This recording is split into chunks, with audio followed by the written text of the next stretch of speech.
Polisi itu bersiap akan makan siang, tetapi tiba-tiba hamburgernya itu menghilang. Hal ini membuatnya sangat marah. Dia naik ke sepeda motornya dan mengejar mobil itu. Tak lama kemudian, polisi berhasil mengejarnya dan menyuruh pria itu untuk berhenti. Si pria memberitahu bahwa rem mobilnya blong, tetapi polisi itu tidak mengerti bahasa Mandarin. Putrinya berteriak minta tolong kepada polisi. Kali ini polisi itu mengerti, tetapi dia keliru mengira gadis itu sedang diculik, sehingga dia memberitahu polisi lain agar membuat blokade di depan untuk mencegat mobil tersebut. Tak lama kemudian rekannya datang untuk melihat situasi. Pada saat ini gadis di dalam mobil berteriak minta tolong lagi kepada polisi itu. Dia segera mengeluarkan pistolnya dan mengarahkannya ke pengemudi. Semua keluarga begitu ketakutan hingga membuat mereka mengangkat tangan. Untuk menjernihkan kesalahpahaman, ibu pria itu menciumnya. Lalu istrinya menciumnya juga, bahkan adik laki-lakinya pun menciumnya. Polisi akhirnya menyadari bahwa mereka adalah satu keluarga, sehingga dia memberitahu polisi lain untuk menyingkirkan hambatan yang menghalangi.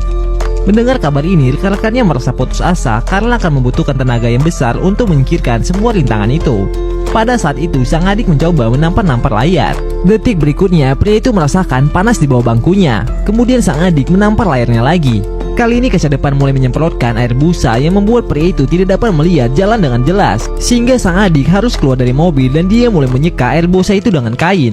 Sementara yang lainnya memegangi kakinya agar dia tidak terjatuh. Setelah beberapa saat, akhirnya semprotan itu berhenti. Sekarang mobil mereka semakin dekat ke arah pos blokade polisi.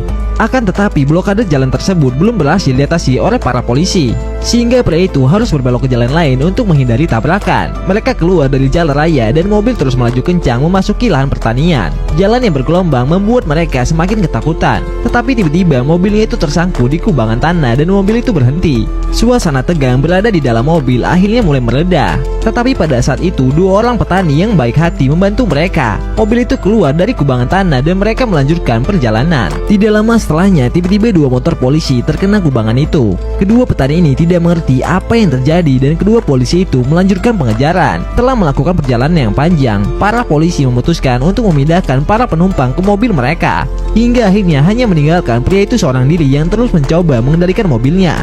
Tetapi saat itu dia melihat bahwa jalan di depannya terputus dan dia tidak punya pilihan selain terjun dari tengah jembatan itu. Mobil jatuh ke dalam air yang membuat keluarganya menangis mengira pria itu tidak akan selamat. Tetapi tidak lama pria itu berhasil menyelamatkan dirinya dan akhirnya semua keluarga terhindar dari bencana.